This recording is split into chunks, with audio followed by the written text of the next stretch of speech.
So I come from the south of India, a place called Chennai, Madras, and the staple diet in our homes is rice. Of course, rice, you have so many different varieties of rice.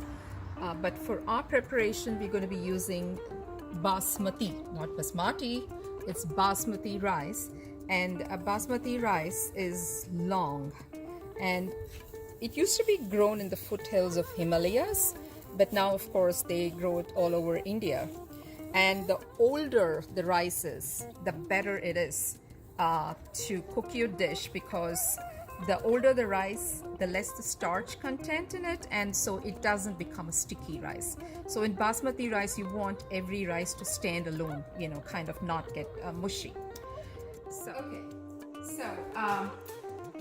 I took 1/3 cup of coconut milk and heated up the coconut milk in the microwave for probably 20 seconds, and then added the saffron. The saffron really needs to soak in order for it to, get the color. And so that's ready. And then I have the rice, 2 cups of rice, actually pre-washed 3 times, and I'm going to soak it for no more than like 15 minutes. And this is a very standard utensil that you would find in most Indian homes, and we call it a kadai. Similar to wok, but the thing is, it is made of a combination of steel and aluminium. I'm going to say it is aluminium. I can never get to say aluminum. And the reason why it's made with both is the steel tends to heat too much and it burns the ingredients. So this is something that I get it from India. This is, believe it or not, as old as my son, 32 years old. And then this is a kind of a stirrer that we use. So I'm going to start by just adding probably 2 spoons of the ghee, and this is just to fry the cashew and the almonds. And ghee has a property of heating up very quickly, so you want to keep it in not very high flame and keep stirring it, because it might just burn very quickly. So now the cashew and the almonds are slightly brown, and so we need to take this out, and I'm going to set it aside. And this is basically the end, more for presentation. Some leftover ghee from frying the cashew and almond. It's okay, you can just leave it there. And I'm just adding the olive oil.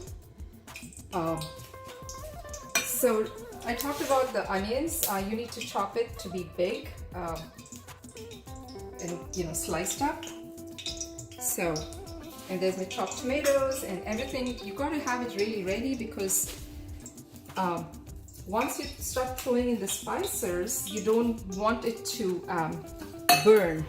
So I add in everything very quickly, and there's this danger of the spices popping. So gosh, if you could have a PPE gear, it just really splashes in your face. So just be careful.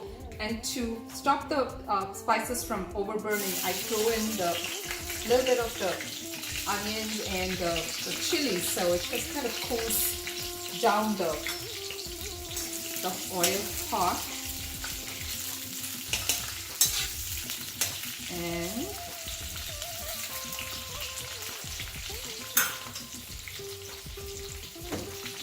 so you can hear the sizzle, and the flavors really come out, once you drop the spices in. It's quite intense, but we need that intensity for Indian cooking. So I'm going to add now the rest of the onions. Hold off on the tomatoes. It's not yet time to add the tomatoes, because once you add the tomatoes, the onions will stop browning. So you really want to keep the onions fully cooked before you add anything else. The additional spices that I'm adding, which you may not find in the regular grocery store, but you may find it in the Indian store, and this is the shah jeera, the royal cumin. and you can always create that little, gap there and add it. I forgot to mention that you got to use the ginger garlic, but not chopped.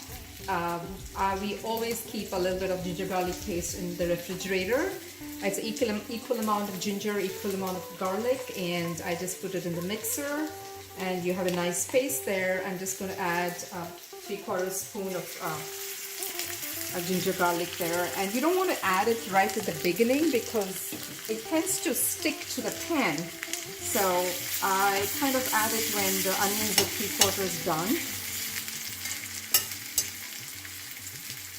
So now that the onions are translucent, this is the time to add the tomatoes, because if you add it any earlier, then the onions will stop, cooking or turning brown. So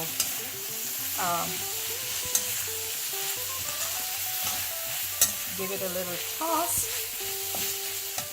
So after I added the tomatoes, I added the salt, because that's going to make this whole thing sweat and stop it from burning. We're going to test for the salt again when you add the water. And this is a good time to add the mint as well. I wish you all could be in the kitchen to get the waft of all these things cooking together. It's really coming together, the whole dish. You want to turn down the heat to between medium and low. And I'm going to add the green peas to it. The green peas the frozen doesn't take very long to cook. So stir it a little bit, and I drain the rice. So you need to add the rice. And this is where you've got to be very careful. Basmati rice has a tendency to break quickly. So what we have to do is carefully turn the whole thing slowly so that all the spices and the onions and the tomato and mint integrate with the rice. And we're going to kind of take it from the bottom and turn it over. You don't want to do this because that tends to break the rice.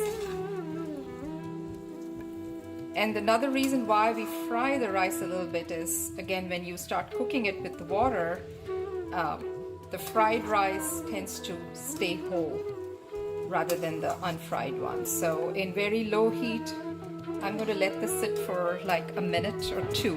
So at this point, I'm going to add the coconut milk and the saffron. If you Google for basmati rice preparation, you're going to get hundreds of different recipes. But the one that I'm showing here today is my grandma's, and she was a very good cook.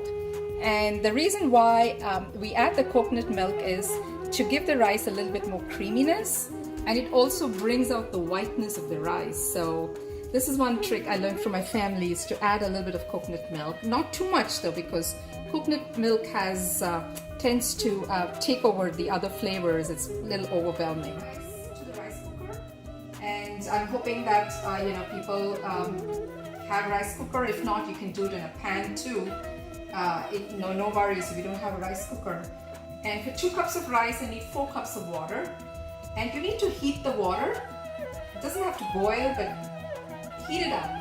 Because once you transfer the hot water, then the rice tends to kind of grab all the flavors instantly. So that's very important to use hot water.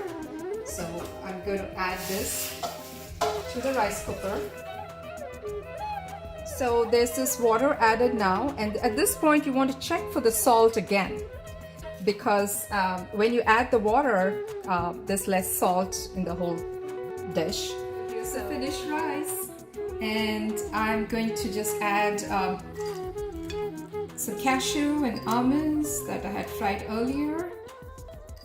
And it's ready. As you see, the rice is all intact. And we're going to serve this with chicken curry.